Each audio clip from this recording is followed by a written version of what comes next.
அஸ்ஸலாமு அலைக்கும். Hi friends, எல்லாரும் எப்படி இருக்கீங்க? இன்றைக்கி நம்ம சேனலில் ஒரு தோசை ரெசிபி தாங்க செய்ய போகிறோம். மாவு இல்லாத டயத்தில் இது உங்களுக்கு கண்டிப்பாக ஹெல்ப்ஃபுல்லாக இருக்கும். எப்படி செய்யணுங்கிறத பார்த்துடலாமா? இது செய்கிறதுக்கு நான் வந்து இன்றைக்கி ரவை தாங்க எடுத்திருக்கேன். வறுத்த ரவை, வறுக்காத ரவை எதை வேணாலும் எடுத்துக்கோங்க.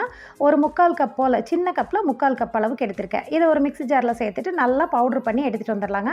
பாருங்கள், இந்த அளவுக்கு வந்து பவுட்ரு பண்ணியாச்சு. இப்போ அதே கப்பில் எந்த அளவுக்கு ரவை எடுத்தோமோ, நான் வந்து 3/4 கப் எடுத்திருக்கேன். அதே அளவுக்கு மீதமான சாப்பாடு இருக்கும் இல்லைங்களா, அந்த சாப்பாடை வந்து உள்ளே சேர்த்துக்கோங்க. இப்போ நீங்கள் நைட் செய்கிறீங்கன்னா கண்டிப்பாக வந்து சாப்பாடு மீதம் இருக்கும். இப்போ அதே அளவு சேர்த்துக்கோங்க. இது கூடவே வந்துட்டு எந்த அளவு ரவை எடுத்தீங்களோ அதில் பாதி அளவு வந்து தயிர் சேர்த்துக்கோங்க. சேர்த்திட்டு ஒரு 3/4 கப் போல் தண்ணி சேர்த்துட்டு மிக்ஸி ஜாரில் நல்லா நைஸாக வந்து அரைச்சி எடுத்துகிட்டு வந்துடுங்க. பாருங்கள், இந்த அளவுக்கு தோசை மாவு கன்சிஸ்டன்சியில் வந்து இருக்கணும். இது வந்து ரொம்ப திக்காக இருந்ததுன்னா கொஞ்சமாக வந்து மிக்ஸி ஜார் அலசி தண்ணி சேர்த்துக்கோங்க. சேர்த்துட்டு நல்லா மிக்ஸ் பண்ணி விட்டுருங்க. இப்போ இந்த மாவுக்கு தேவையான அளவு உப்பையுமே வந்து நம்ம போட்டுடலாம். நான் இன்றைக்கி ஒரு ஆளுக்கு தாங்க நான் வந்து செய்கிறேன். நீங்கள் எக்ஸ்ட்ரா வேணும்னா எக்ஸ்ட்ரா கூட சேர்த்துக்கலாம்.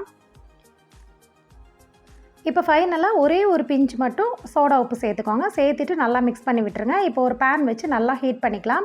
இப்போ நம்ம தோசை மாதிரி வேணாலும் ஊற்றிக்கலாம். இல்லை நீங்கள் நல்லா லிக்விடாக பண்ணிவிட்டு நல்லா ரோஸ்ட் மாதிரி வேணால் கூட நீங்கள் நல்லாவே வந்து பரப்பி விட்டுக்கலாம். பாருங்கள், நான் இந்த அளவுக்கு வந்து பரப்பி விட்டுக்கிறேன்.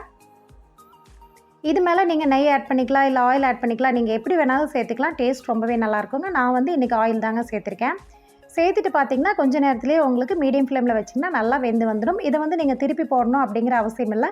நல்லாவே வந்து பார்த்திங்கன்னா நல்லா கிறிஸ்பியாக இருக்கும், நல்லா டேஸ்டியாக, நல்லா ஃப்ளேவராக இருக்குங்க. இதே மாதிரி எல்லா தோசையுமே வந்து நம்ம சுட்டு எடுத்துடலாம். மாவு இல்லாதப்போ தோசை சாப்பிட்ணும் அப்படின்னு தோணினாலோ, இல்லைனா நைட்டு ஒருத்தருக்கு மட்டும்தான், 2 பேருக்கு மட்டும்தான் ஏதாவது சிம்பிளாக டக்குன்னு செய்யணும் அப்படின்னு நீங்கள் நினச்சிங்கனாலோ கண்டிப்பாக வந்து இதை செய்யுங்க. பாருங்கள், நான் இந்த அளவுக்கு சின்ன பவுலில் தான் வந்து நான் எடுத்திருக்கேன். இதில் எனக்கு வந்து 4 தோசை வந்து வந்ததுங்க. டேஸ்ட் ரொம்பவே நல்லாயிருக்கும். எப்பவும் மாதிரி நீங்கள் சட்னி சாம்பார் வச்சு சாப்பிட்டுக்கலாம். கண்டிப்பாக இந்த ரெசிபி பிடிச்சா ட்ரை பண்ணி பாருங்கள். அப்படியே இந்த மாதிரி ஈஸியான ரெசிபிஸ்க்கு நம்ம சேனல் ஆக வந்து சப்ஸ்கிரைப் பண்ணி ஃபாலோ பண்ணுங்கள். நெக்ஸ்ட் வீடியோவில் பார்க்கலாம். தேங்க்ஸ் ஃபார் வாட்சிங். பாய்.